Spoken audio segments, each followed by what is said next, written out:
God's way of shock treatment. With regards to divine signs, I would like to refer to this Quranic verse. And there are many signs in the heavens and the earth that they pass by and give no heed to. Surah 12, Ayat 105. I used to think that there are innumerable signs in the heavens and the earth, but who goes there? We do not have any means of transportation by which we can travel so far and wide. So I realized by this verse refers to history. We need not necessarily go to those places where God's signs exist. Rather, we should study history in which there are many signs of God. There is a very important point which needs to be borne in mind to understand the Quran. Some scholars have limited the study of the Quran through concepts such as Nazm-e-Quran. Such ideas prevent us from reaching a deeper meaning of the Quran. This is why people read history and go through incidents, but do not take any lesson from them. For example, World War II is a historical incident. People have read a lot about it, but few have drawn lessons from it. People generally only cite figures such as so-and-so number of people died in the world wars. But the truth is that after these wars, a new way of thinking emerged in people. That is, earlier there was no definite boundary of nations. After the world wars, people decided that countries should have definite boundaries. As a result, the concept of geographical boundaries arose. After this, the concept of having a visa and passport came.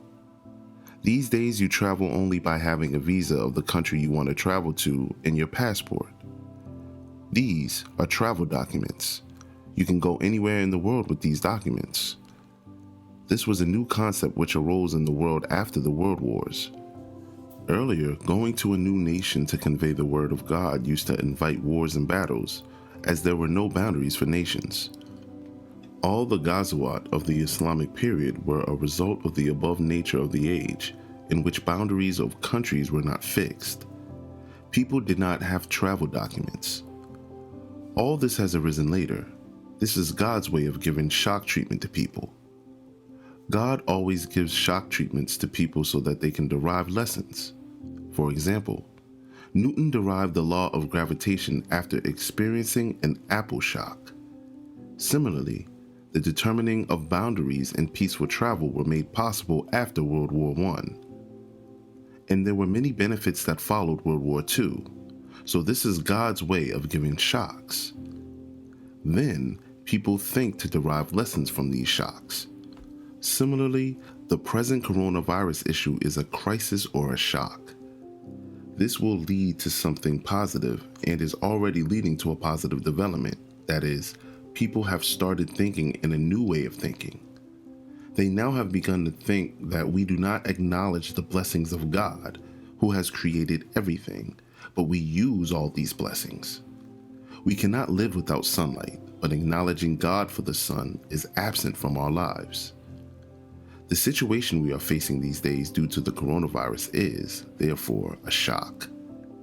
It will lead to a new emergence, that is, acknowledgement of God Almighty. New dawah opportunities will open up through this situation.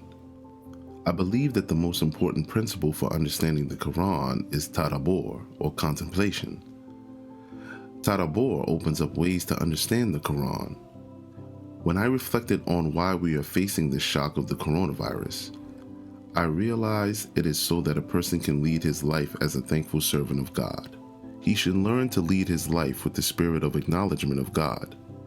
I invite all of you to read the Quran with contemplation.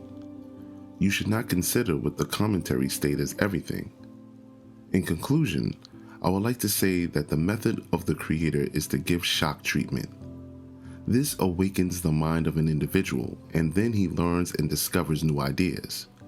The coronavirus is a shock, and it is for our benefit. It is not a punishment nor an evil. It is for our betterment.